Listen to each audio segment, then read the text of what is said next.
Hello दोस्तों, नमस्कार। कैसे हैं आप सभी दोस्तों। आज हम यूजीसी नेट की कुछ क्वेश्चनों पर बात करेंगे। हमने कल कुछ क्वेश्चनों पर बात की थी, उसी के क्रम में आगे बढ़ते हैं। लोक प्रशासन की विजय के रूप में उत्पत्ति हुई है।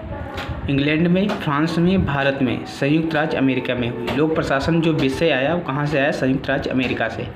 लोक प्रशासन की एक विषय के रूप में उत्पत्ति संयुक्त राज्य अमेरिका में हुई थी। लोक प्रशासन के अध्ययन का प्राचीनतम दृष्टिकोण है दार्शनिक दृष्टिकोण है। कैसा दृष्टिकोण है? दार्शनिक दृष्टिकोण है। लोक प्रशासन के अध्ययन का प्राचीनतम दृष्टिकोण दार्शनिक दृष्टिकोण है। संयुक्त राज्य अमेरिका में 18वीं सदी, कब? 18वीं सदी के अंत में प्रकाशित विश्वकोश फेडरलिस्ट के 72वें परिच्छेद में अमेरिका के पहले वित्त मंत्री हैमिल्टन ने लोक प्रशासन के अभिप्राय और क्षेत्र की सुस्पष्ट व्याख्या की। ये पूछा जा सकता है कि अमेरिका के पहले वित्त मंत्री कौन थे जिन्होंने लोक प्रशासन विषय को सुस्पष्ट व्याख्या की थी? हैमिल्टन साहब थे। निम्नलिखित में से किसने सार्वजनिक तथा निजी प्रशासन में स्पष्ट अंतर किया है?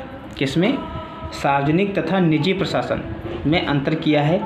पॉल एच एप्लवी ने सार्वजनिक तथा निजी प्रशासन में अंतर किया है। लोक प्रशासन को राजनीति विज्ञान में पृथक अध्ययन के रूप में प्रतिष्ठित करने में एल.डी. व्हाइट का महत्वपूर्ण योगदान है। किसका? एल.डी. व्हाइट का। इन्होंने राजनीति प्रशासन में द्वैत भाव पर जोर दिया है। किस पर जोर दिया है? द्वैत भाव पर। नवलोक प्रशासन पर प्रथम पुस्तक संपादित हुई। नवलोक प्रशासन पर प्रथम पुस्तक किसने संपादित की? फ्रैंक मेरनी द्वारा। फ्रैंक मेरनी के द्वारा। किसके द्वारा? फ्रैंक मेरनी के द्वारा। नवलोक प्रशासन में प्रथम पुस्तक फ्रैंक मेरनी के द्वारा संपादित हुई। इस पुस्तक का नाम था towards a new public administration, the Minnowbrook perspective. Elton Mayo तथा उनके साथियों द्वारा हार्थोन प्रयोग किए जाने से नव विचार उत्पन्न हुए जिन्हें कहा गया मानव संबंध सिद्धांत। क्या कहा गया? मानव संबंध सिद्धांत।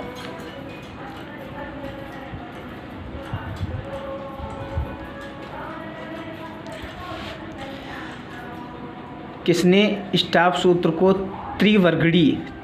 त्रिवर्गीकरण, सामान्य स्टाफ, तकनीक स्टाफ तथा सहायक स्टाफ में विभाजित किया है? एल.डी. व्हाइट ने। मतलब किसने स्टाफ सूत्र को त्रिवर्गीकरण, सामान्य स्टाफ, तकनीक स्टाफ और सहायक स्टाफ में विभाजित किया है? एल.डी. व्हाइट ने। किसमें? एल.डी. व्हाइट ने। एल.डी. व्हाइट ने। किसने स्टाफ सूत्र को त्रिवर्गीय, सामान्य स्टाफ, सामान्य तकनीकी स्टाफ, सहायक स्टाफ में विभाजित किया? एल.डी. व्हाइट ने। एल.डी. व्हाइट ने स्टाफ सूत्र को त्रिवर्गीकरण, सामान्य स्टाफ, तकनीकी स्टाफ और सहायक स्टाफ में विभाजित किया है। सूत्र अभिकरण वह अभिकरण है जो विभाग के प्राथमिक कार्य को संपन्न करता है, और इसके विपरीत स्टाफ अभिकरण वह अभिकरण है जो विभाग के गृह प्रबंध संबंधी कार्य को संपन्न करता है। उत्तरदायित्व के विभिन्न स्तरों पर उच्च अधिकारी तथा अधीनस्थ कर्मचारियों के संबंधों को कहते हैं पद सोपान। क्या कहते हैं? पद सोपान। पद सोपान। पद सोपान का शाब्दिक अर्थ है श्रेणीबद्ध प्रशासन। श्रेणीबद्ध प्रशासन, जिसका मतलब है निम्नतर पर उच्चतर का शासन या नियंत्रण। इसमें निम्न स्तरीय व्यक्ति उच्च स्तरीय व्यक्ति के प्रति उत्तरदायी होता है। प्रजातंत्र में लोक सेवक को प्रतिबद्ध होना चाहिए। प्रजातंत्र में लोक सेवक को प्रतिबद्ध होना चाहिए। पहला, लोकनीति के कार्य नियमन के प्रति। दूसरा, संविधान के लक्ष्य के प्रति। तीसरा, सामान्य हित के प्रति।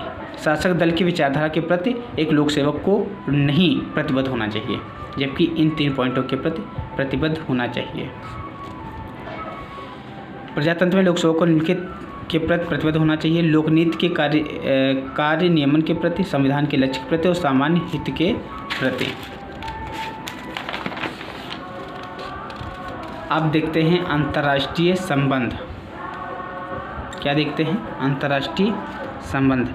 शक्ति संतुलन के सिद्धांत का लक्ष्य होता है यथापूर्व स्थिति, मतलब शक्ति संतुलन, मतलब शक्ति जो है संतुलन में रहे, यथापूर्व रहे, यथापूर्व स्थिति। शक्ति संतुलन का अर्थ होता है संतुलन जो बदलते राजनीतिक ढांचों तथा शक्ति संबंधों में गतिशीलता के कारण निरंतर तथा सदैव परिवर्तन रहता है। शक्ति संतुलन के सिद्धांत का लक्ष्य होता है यथापूर्व स्थिति।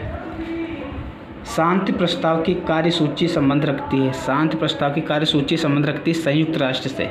संयुक्त राष्ट्र शांति के लिए एकता प्रस्ताव संयुक्त राष्ट्र से संबंध रखती है। प्रकृति का वस्तुपरक कानून एक यथार्थवाद का सिद्धांत है जिसकी अभिव्यक्त किया गया है। मतलब प्रकृति का वस्तुपरक कानून, प्रकृति का वस्तुपरक कानून ये एक यथार्थवाद का सिद्धांत है जिसका अभिव्यक्त किया है मॉर्गेनथाउ ने। प्रकृति का वस्तुपरक कानून एक यथार्थवाद का सिद्धांत है जिसको मॉर्गेनथाउ के द्वारा अभिव्यक्त किया गया है। यथार्थवादी दृष्टिकोण शक्ति, शस्त्र और युद्ध को मानव स्वभाव की विशेषता मानता है। व्यापारिक राज्य के सिद्धांत को अभिव्यक्त किया है रोजक्रॉन्स ने। किसने? व्यापारिक राज्य के सिद्धांत को अभिव्यक्त किया है रोजक्रॉन्स ने। रोजक्रॉन्स ने व्यापारिक राज्य के सिद्धांत को रोजक्रॉन्स ने अभिव्यक्त किया है।